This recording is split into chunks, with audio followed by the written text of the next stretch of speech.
Hi guys, it's Evsty here, and today I'm going to be talking about high school. Now, high school is quite a daunting process. It is very different in different countries. It's very the way that things run, the way that things work. So today I'm focusing more on Australian high school because that's what I went through. I went through Australian high school. I spent 6 years at Glenwood High School. In Glenwood in Sydney. I don't live in Glenwood anymore, but I absolutely loved it there. And so today I am going to be talking about the different things that you can do in order to survive high school. First off, I'm just going to tell you the differences between the different high schools, as in America and England and Australia, and how they are similar and how they are different. I'll try and be as quick as possible because most people know, but I thought I might just give you a little bit of context. So in Australia, this is in most cases, people can move schools, they can drop out. But in Australia, you will be attending high school from year 7 to year 12, which is in America would be a bit of middle school and high school, and in England it would be secondary school. It's called over there. Now in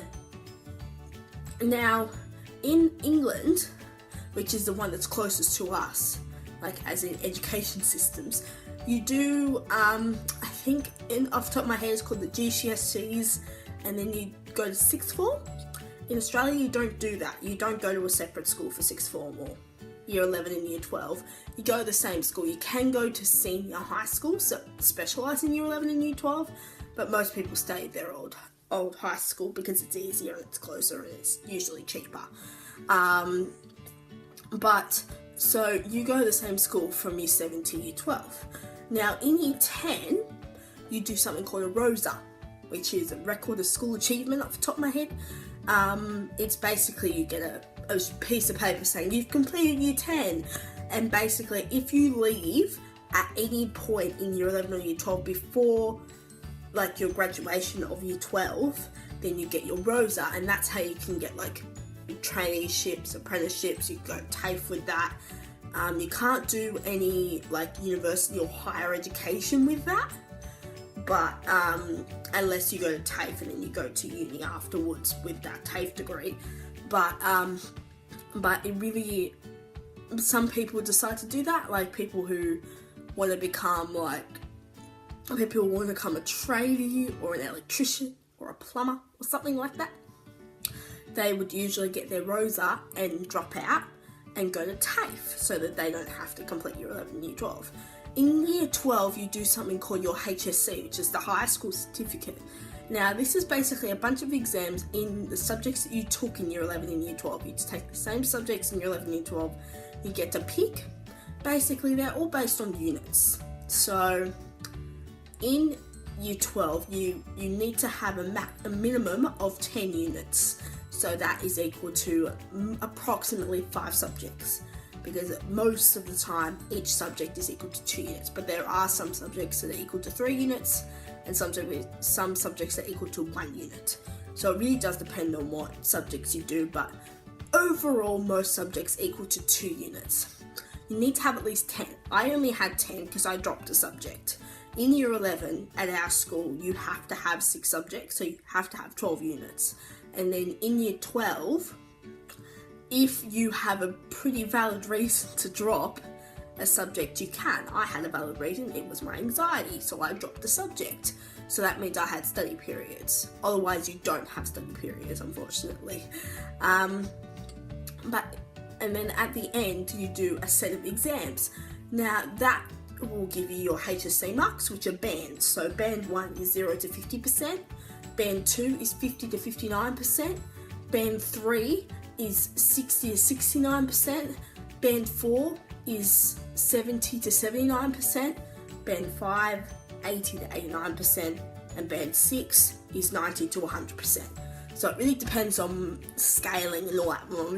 It's really hard to explain as someone who's a student and doesn't work for the Department of Education, but it's all really complicated and that sort of stuff. I got 2 band 4s, 2 band 3s, and a band 2. So I did pretty well. Well, not like, I didn't get like all band 6s, but I did pretty well in my eyes.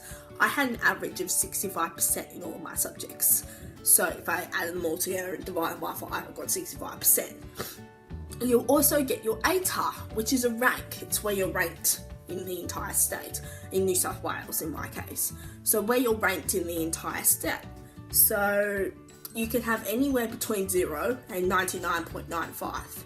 And people get 99.95 are the smartest. They are the doctors and the nurses and all the doctors and the lawyers and all the really, really posh things. But the people who get lower, depends on what ATAR you get, is depending on what uni course you get into. Now, obviously, I didn't get the best ATAR. I only got 40.35. I did not get into any university degree, but I am doing a pathway program, which we don't need to get into. Anyway, back to high school. So I have 5 things that you should do when you're in high school. First off is make friends. Make friends as early as possible. Don't wait until you settle into high school. Make friends as soon as possible, because that is the only way that you are going to be able to get through high school, is having really good friends. 2, make friends with your teachers. They're normal human beings. Like, I formed some really good bonds with some of my teachers that I still keep in contact to this day, even though I only graduated last year. But I created some really good bonds with them, and they helped me a lot. And by having good bonds with them, it means you don't get in trouble, and nothing happens, and everything goes all finey dandy. 3 is do all your homework. I made the mistake of not doing my homework, and I paid for it. They set you homework for a reason, not to torture you, not because, I just want to be a really annoying teacher today, so I decided to give them homework. They don't do that. They do it because it can be in exams, and it is really good knowledge, and you need to plant it in your head. I made the mistake of not doing homework. I spent all my time on YouTube. Don't do that. It is the worst thing that you can do. If you're like above like year 10 and you haven't done your homework like all of this time, you probably have no time to fix your habits. But year 7, year 8, do your homework. Trust me, it's the best thing that you will ever do. 4, I know this one's going to be a pretty pricey one, but buy a computer. Trust me, it'll be your best tool. It's so much quicker to type than to write, and if you lose your books or they get wet, it doesn't matter because they're all electronic. Like most schools these days, in at least New South Wales, have a policy called BYOD. I highly recommend you use it. I know it can be pricey, but trust me, it's worth the investment. There is nothing that you can do. There is so much that you can do with a computer, and if you don't know how to use it, take classes, do something, because trust me, it is your best investment. 5, make your school uniform your own. Don't wear the plain old school uniform. Bend the rules a little bit. At my school, we weren't really allowed to bend them that much, but by like tucking your shirt into your skirt, or by like rolling up your sleeves a little bit, or by putting your collar up or undoing an extra button, just do something that makes you you, and it shows the people that you can make your school uniform your own.